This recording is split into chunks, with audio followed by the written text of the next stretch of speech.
So almost invariably, like a lot of other things, um, people donate stuff that they know is broken, not fixable, no good, defective,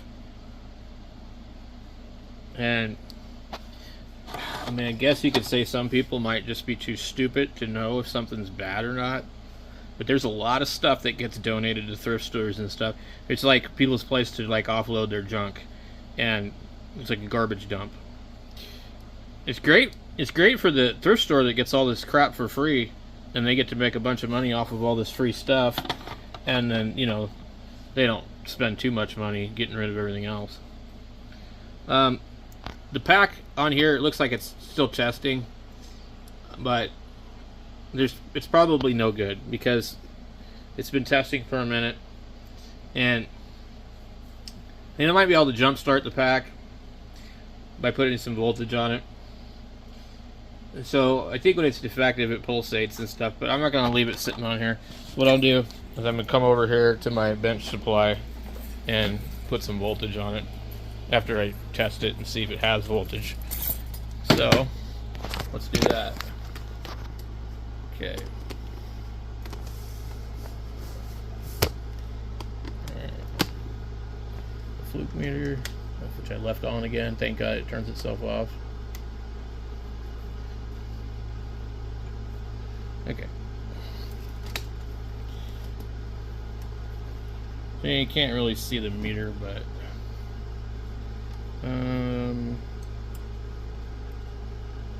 there isn't any voltage on this thing at all. None. So what's going to happen is, well, lithium ion batteries, when they're 0 volts, it's really bad.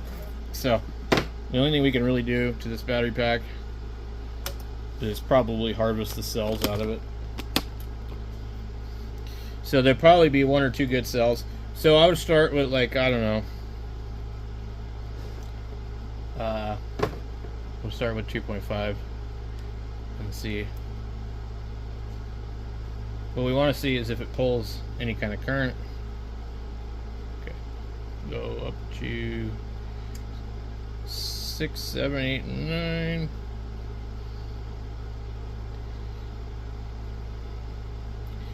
12, 13, 14, 15, 16, 17.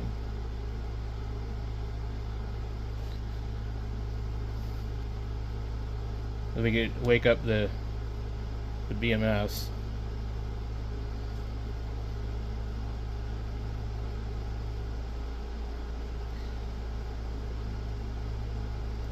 Okay.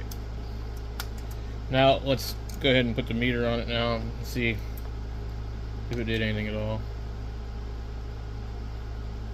Maybe a little bit, but it's my opinion this thing's probably done for. So another thing you can do is go inside, open the battery, and add some voltage to every little cell.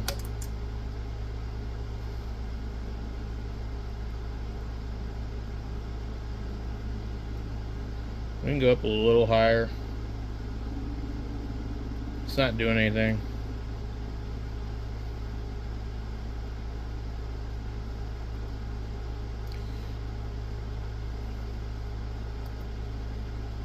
The main thing is it's not pulling any current at all.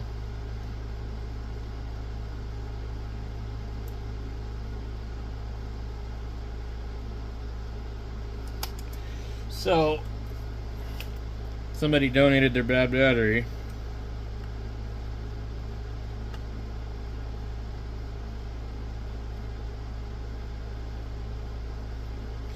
Yeah, I got like nothing at all. Now it seemed like it was reading like 1/2 volt. I think it was just because my finger was on the thing. Then the meter reads absolutely 0 volts. So this pack is probably toast. So to get into this pack, you just get in here and knock the center of these things loose, and then just put a Torx bit in there. So it's pretty easy. There's one you got to uncover there. So I guess we'll probably do that. Alright, so usually I'll take like a bit like this, whichever one will fit in there, and it'll sit down in the pin like just enough to where we can bust off the center and sometimes even rotate the bit.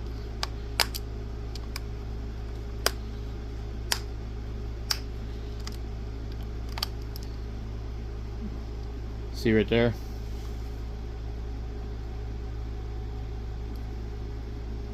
That's the end of the security bit.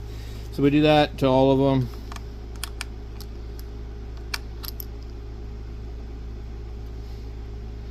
This one looks like it's already missing.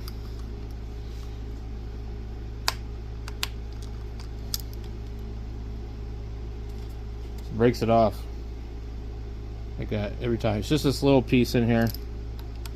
You make sure you get it all.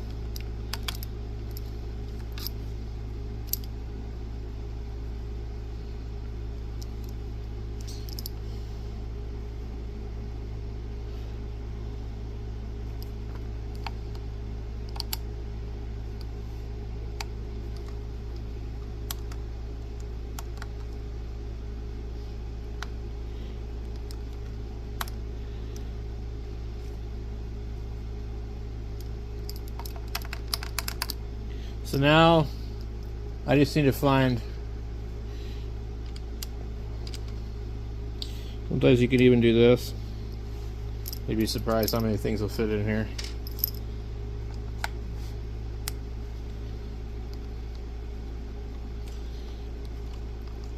See, I don't even have the proper torque bit. I'm using a flat blade. So you could get a screwdriver like this on eBay or Amazon pretty easily. They usually come with a bunch of different things. They're like RC hobby type ones. So this is how I do these. Somewhere I do actually have some bits, the security bits, but you know, I don't know where they are, and not everybody has those, so that's why I'm showing you guys how to do this. Okay. And not everybody even has torque bits laying around, but you're going to need this screwdriver to break the pins off in the first place. So this is the one that says quick on it or whatever. They're pretty common. I think maybe I've seen them on Amazon. So now we got to get this thing out here. And with this one here, sometimes it's easier to just use a knife or something, or like a razor blade. Yeah, just be careful not to screw yourself up.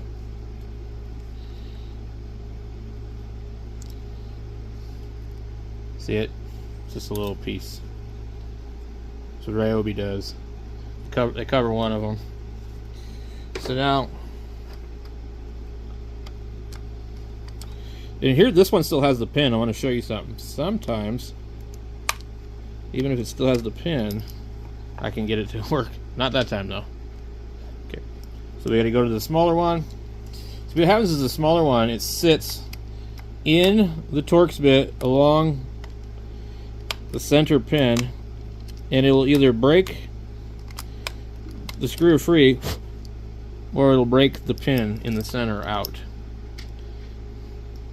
I've seen some guys use drills and stuff, but these Ryobi batteries, the pin in the center is so weak that it's just really easy to knock it loose, like literally with a screwdriver. And now you can just remove them all. There's one more right here, so we have to get that one. Now see, this one still has the pin in the center, but yet I'm able to really force down on this thing, and it's still coming out without removing the pin. Okay, see that? Pin is still there. Okay, now we should be ready to take our battery apart.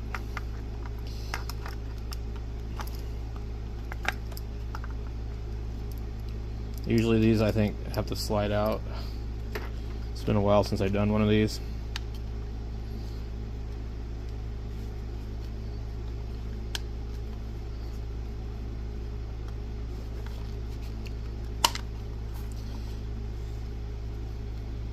See if I can zoom out. Okay.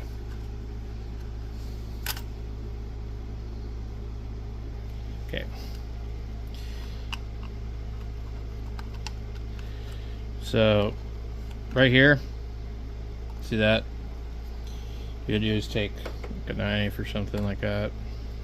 Just go like that. Okay, wiggle it in there. Okay.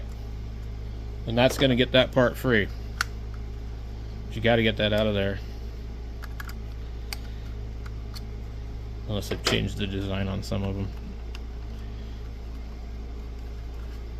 The battery is stuck right here for some reason, so we have to figure that out. It's just, it'll eventually come free. Just be careful, because you can break these clips pretty easily if you're not careful. These clips are supposed to stay down in the bottom. And then, but, oh yeah, you have to lift them. You lift them like that to get them to clear the pack. I forgot about that. So,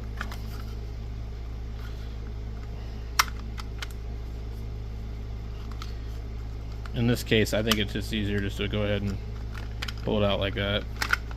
I don't know why. So, see how that is? So these packs, I've had pretty good luck with them lasting a really long time.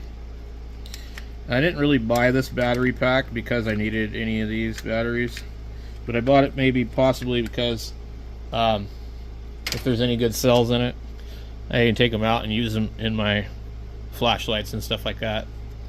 So these are just the same old ones that they usually have in them. There's going to be, so if you want to get this piece out of here to take a look at things, you got to go like that. And eventually you can get it out, okay? See? So what we're looking for is to see if there's any issues on this pack. Also, another thing that's really cool is even though I paid like $7 for this, if any of these cells are good, then I've got my $7. But I also got a housing for one of the other ones and possibly a BMS. I've just only basically ever seen the cells go bad. So there's a temp sensor right here, and then this is just the BMS where it balances everything. So I don't see anything obvious. Basically, we can put our meter on this. Let me turn the light off. Okay. Actually, no. I guess I need it on. So let's go ahead and put the meter down here where you guys possibly can see it. Let's see if we can see it. Okay. Let's set it this way. Alright. Alright. So we start here with the red one. Okay. We've got 0.79 volts on that one. So that one's no good. Okay. We go over to here. To this one. We get 0.16 volts. That one's no good. We come over here to this one here. 0.16. That one's no good. And then this one. 0.14. That one's no good. And then 0.15. They're all no good. Now, we might be able to give them like, what is it, 3.7 volts? 4.2 volts on each one and bring it back to life. But usually when these go down past, I think, like they say 2 volts, they're done. So, we'll go ahead and see what we can do. So literally, there isn't any reason to do anything with this other than just take it right back to Goodwill. Because none of these cells are any good. Unless we can jump them back. Now, chances are we're not going to be able to. So, but we'll try. We'll get this down to, I'm going to hit it with 4.0. And if the BMS is defective, this could have contributed to this. It's hard to believe that all of the cells would have failed. But when they sit there with no voltage on them for a long time, then we have a problem. So you see, it's pulling current for some reason. So this cell might actually come back. We see we're pulling current, but it's going up to 2 volts, and this will just keep going up and up and up. I'm putting very little current in this because I want to be nice to it. Eventually that voltage will come up to 4 point something. There's almost no current going through here because it's not showing anything on here, but it is coming up.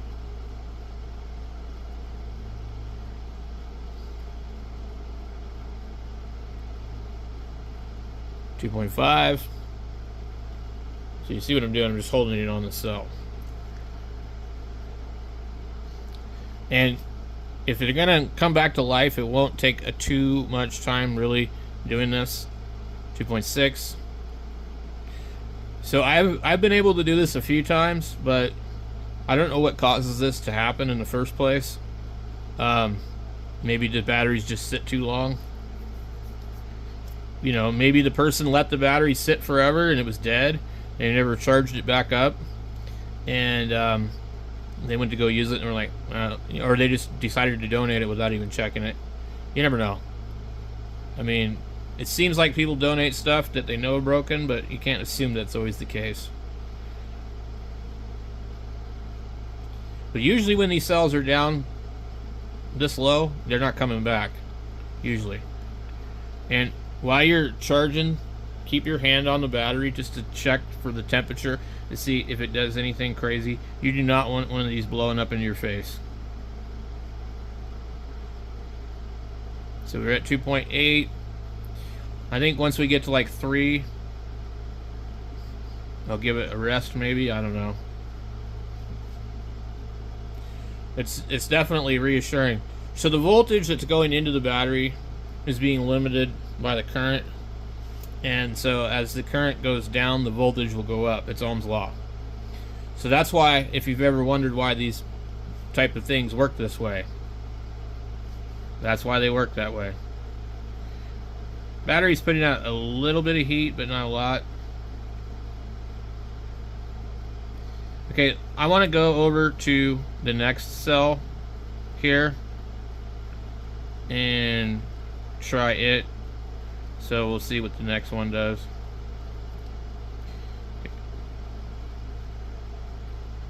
Okay. It's also pulling current real quickly.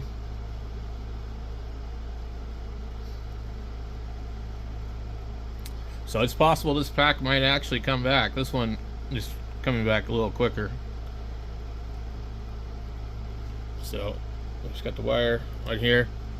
You can always identify the particular cell. Let me show you. Let me turn it off. So where the button tops, this is always the negative. Let me see this here. It's positive. Do not pay attention to these wires because they're charging these batteries in groups. Okay? This battery is being charged in a group here. These two are in series with each other. They're all in series. You have 1, 2, 3, 4, 5 packs of, and they're all 3.7 volts. So 5 times 3, 15. 5 times 0.7 is 35. 15, 16, it's like 18.7 volts. So basically, though, each one of these are separate when you need to bump them up. They're grouped together though in pairs. So that goes to these two that are paired in series. They're not even really, it's hard to explain it. Okay, so basically it starts from this pack here, and then that pack goes here to the next pack to the next pack, all in a loop. Okay, so from here, if you wanted to like charge it with 18 volts, you'd hit it from here and here, and that would give you, you know, so from there to there. So this battery here, that's the positive, the back end of it here. So when you want to bring this cell back, you need to put the negative here and the positive here. These are all 3.7. Most chargers put 4.2 volts in it. To be safe, you can start a little bit lower and see if it comes up.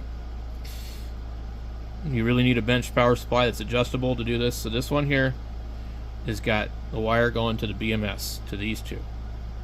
And then over here to these two. And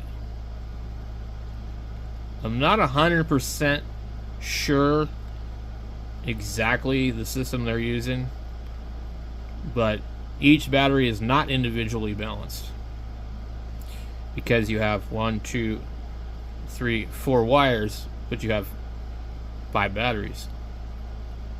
And so it's kind of a weird system. So these two here, and also, so when this one feeds that one, if this is like a negative wire, it feeds this one in between these two, and then it feeds it over here. So actually you have 1, 2, 3, 4, 5, 6, or something like that. If you were able to find a schematic, it would probably make a little more sense. I'm not explaining it very well, but I've done this many times, so I'm familiar with it a little bit. Not a lot, guys. So, let's get back to trying to charge it. But also, we have the meter here. We've had enough time to sit here. This is what I like to do. This is why I was kind of just jibber-jabbering. It's dropped down to 0.67 volts, like very quickly. So, just because you see what looks like something happening doesn't mean it's actually gonna bring it back. This one's 0.1, and let's see if any of the other cells have changed. That one's 0.8, and I've noticed too, if something weird happens, because the pack will try and balance itself when you're charging them. Okay, 1.6 volts right there. So basically, it'll do weird things as you're charging it, because they're all connected together.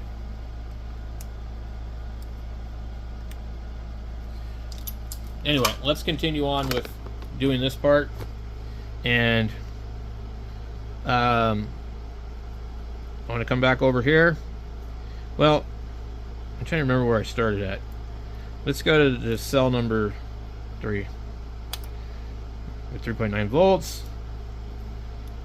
We'll come over here. Do that one. Come over here. We'll watch it go.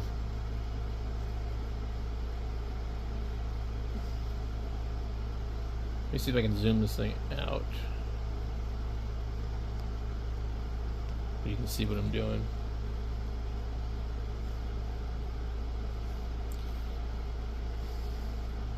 So this one's at 2.3. If I wanted to do this a little quicker, I could start to turn up the current. It's got a high and low setting. It's maxed out on low. I don't know what the limit is on low. But I'm from experience, I know it's not really good to do it on high, because these cells could get damaged, you know. So you just want to be really careful doing this. 2.5. Okay, so also you want to make sure you get all the cells balanced about the same before you try and throw this on the charger, because it will be difficult if they're not equal. 2.7. I'm going to stop on that one, and we're going to come over to this other one here.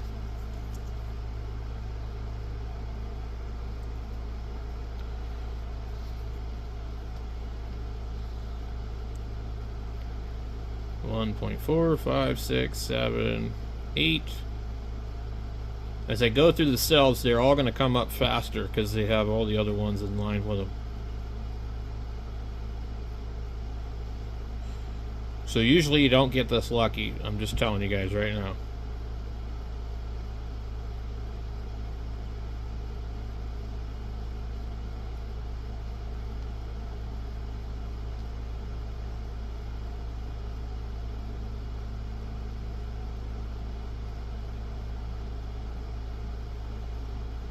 So I got one more cell after this. So I'm gonna come back when I'm done Okay, so I have one stubborn cell that was lower than the rest. I thought I was filming, but apparently it was not. So almost all the cells are about 2.5 volts. After charging them, I'm charging this one right here. I'm going to let it get up a little bit higher since it's going to drop down after it rests. We'll try and get it like 2.7 and see how long that takes. And then I think we might be ready to try and put this on the regular charger and see what happens. What I'll do is I'll leave it like this. I'm not going to put it back into the plastic. If I do, it'll just be basically the one part. So I'm going to go turn this off now, and we're going to come back over here to our meter that you guys cannot see probably.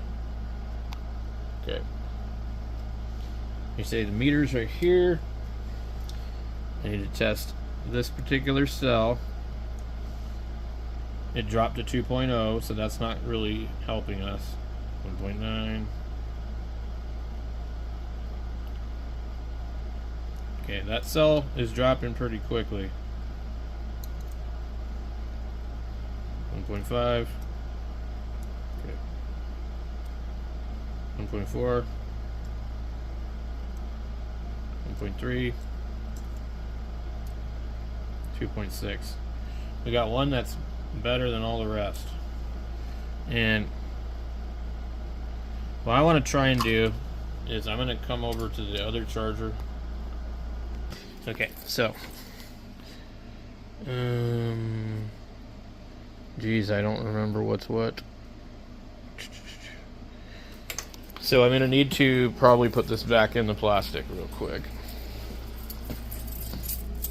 If you do this the wrong way, you will plug it in backwards. It's possible to do it. Okay. So we got this back in there. Okay. Look at that. It immediately started charging. So that's pretty cool, guys. So let's keep an eye on it for a little while. And, but yeah, if you got a Ryobi pack and it's not charging, or you found one at the thrift store and it doesn't want to charge, you can try this. And this has worked for me a few times. First things first, you got to get it to be able to charge. They still might be bad cells, but at least now we're able to get it to charge, and we'll keep an eye on the pack and just see if it's, you know, good. And then yeah, so for $7, I thought, you know, it's a little high because they used to charge like $3 or $4 for these every time I'd see them. And so there's other times I'd got like the big huge ones at the thrift store, and they were even less than this, and they worked, and they didn't have any problem. Because a lot of the Ryobi stuff is on all kinds of things, so people had like these weed eaters they would donate that would come with the Ryobi batteries. But anyway, I hope that helps. This works with other batteries too, like DeWalt, any of them. Any lithium-ion battery, this works. We'll catch you guys later.